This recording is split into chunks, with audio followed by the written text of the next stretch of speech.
انسان جس راستے پر چلتا ہے اس راستے کے ذرات بھی انسان کو نظر آتے ہیں، اور جس راستے پر انسان نہیں چلتا اس راستے کے پہاڑ بھی انسان کو نظر نہیں آتے۔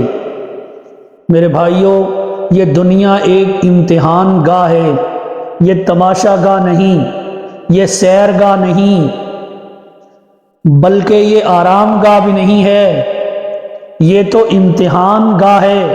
افسوس کہ ہم نے اسے چراگاہ بنا لیا ہے۔ مقصد زندگی اللہ کی بندگی ہے، اور مقصد حیات انسان کا یہ اللہ کی یاد ہے۔ بندہ وہ ہوتا ہے کہ جس میں بندگی ہو، ورنہ تو سراسر گندہ ہے، جھوٹ اور فریب کا پلندہ ہے۔ میرے بھائیوں، یہ قرآن صداقتوں کا مجموعہ ہے، حقیقتوں کا خزانہ ہے، یہ انسانیت کے لیے دستور حیات ہے، یہ انسانیت کے لیے منشور حیات ہے، بلکہ انسانیت کے لیے یہ آب حیات ہے۔ قرآن اللہ رب العزت نے کیوں اتارا؟ اس لیے کہ ہم اس کو پڑھیں اور اس کے مطابق عمل کریں۔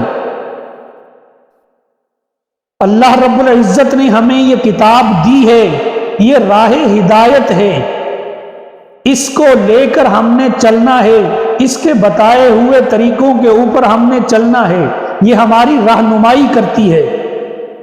یہ قرآن ایسی چیز ہے کہ جس کو پڑھ کر انسان سمجھ لیتا ہے اور پھر وہ اس کے مطابق عمل کرتا ہے تو وہ بلندیوں کی منازل طے کرتا ہے۔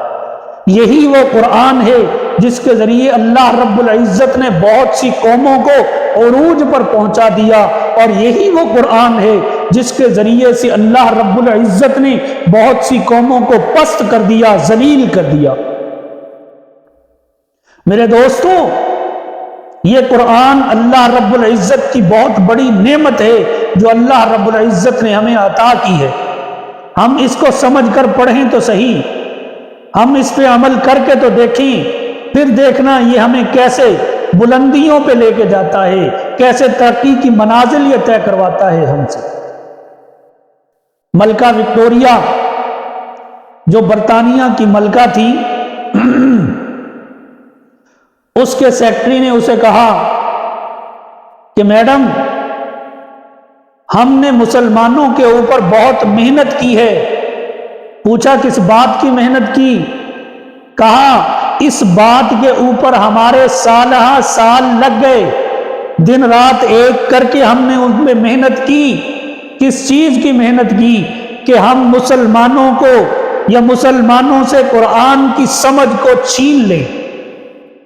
مسلمان قرآن تو پڑھے لیکن وہ اس کے معنی و مطالب نہ سمجھے، وہ اس کو جانچ نہ سکے، اس کو پرکھ نہ سکے کہ اس میں کیا بیان ہو رہا ہے، اللہ رب العزت نے اس میں کیا خطاب کیا ہے، کس بات کے کرنے کا حکم دیا ہے، کس بات کے کرنے سے روکا ہے۔ میرے محترم بھائیوں اور دوستوں، دیکھیں کافر کتنی محنت کر رہا ہے۔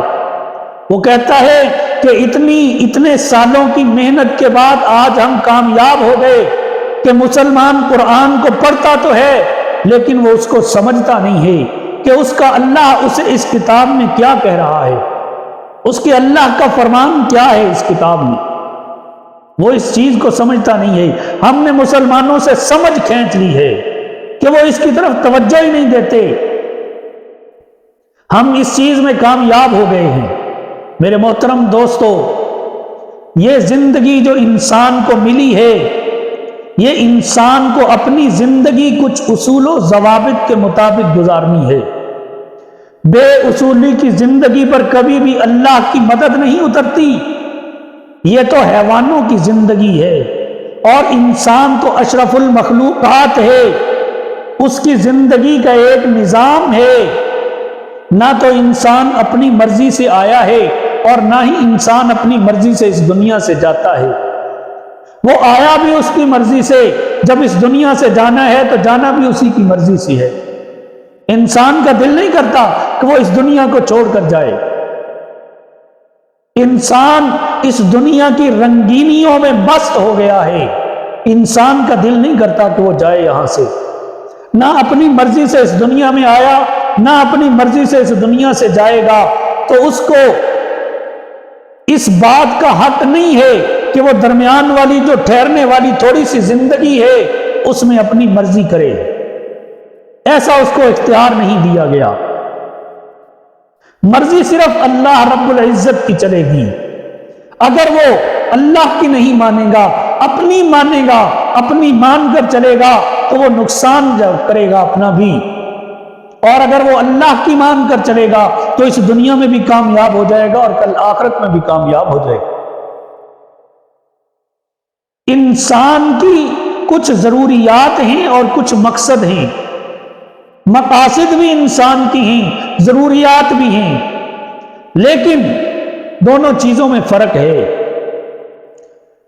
کھانا پینا اور دوسری چیزیں یہ انسان کی ضروریات میں سے ہیں، یہ ضرورت ہے، انسان کی زندہ رہنے کے لیے کھانا پینا ہوتا ہے، زندگی گزارنے کے لیے دوسرے کام کرنے ہیں، لیکن انسان کی زندگی کا مقصد کیا ہے؟ مقصد صرف اور صرف اللہ کی بندگی کرنا ہے۔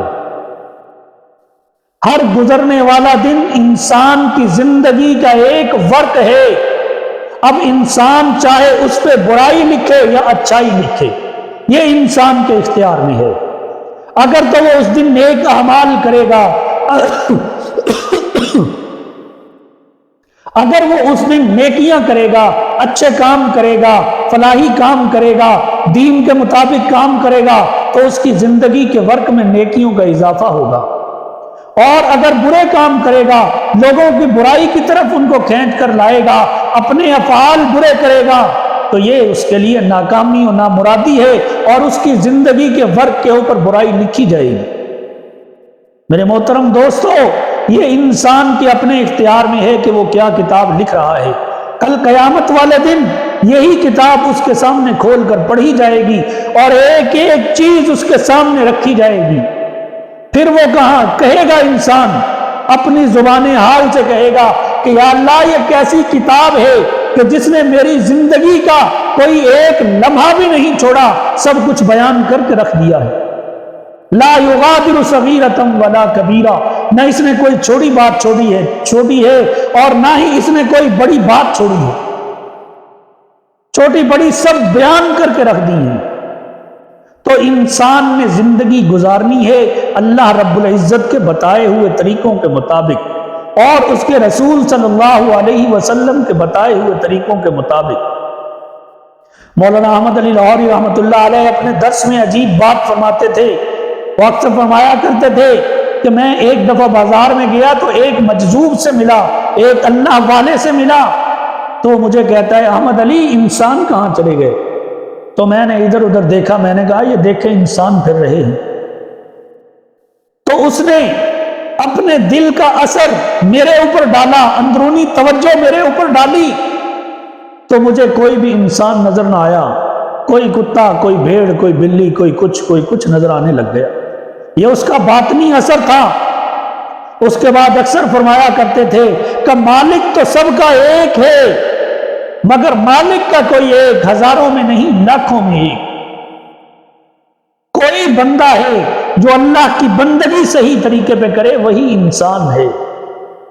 میرے محترم دوستو، کتاب اکمال الشیم میں لکھا ہے، بڑی عجیب بات لکھی ہوئی ہے کہ اے دوست، جس نے تیری تعریف کی اس نے در حقیقت تیرے پروردگار کی ستاری کی تعریف کی ہے۔ کیوں؟ کہ تو جو لوگوں کے سامنے اچھا بنا پھر رہا ہے، لوگ جو تیری تعریف کر رہے ہیں، اللہ رب العزت نے تیرے گناہوں پہ پردہ ڈالا ہوا۔ اگر وہ تیری حقیقت لوگوں کے سامنے عیاں کر دیں، تیرا پردہ فاش کر دیں، تو کوئی تیرے سے بات کرنے کے لیے بھی تیار نہ ہو، تیرے عیبوں کا پتہ سب کو چل جائے، تیرے قریب بھی کوئی بیٹھنے کو تیار نہ ہو۔ تو میرے محترم بھائیوں، اپنا مقصد حیات اللہ کی یاد کو بنا لیں، اللہ کے بتائے ہوئے طریقے کو اپنا مقصد حیات بنا لیں، ہر لمحہ اس کی یاد میں گزاریں، ہر لمحہ اسی کو یاد کرتے رہیں، وہ کہتے ہیں نا کہ جس کا کھائیے اسی کے گیت گائیے.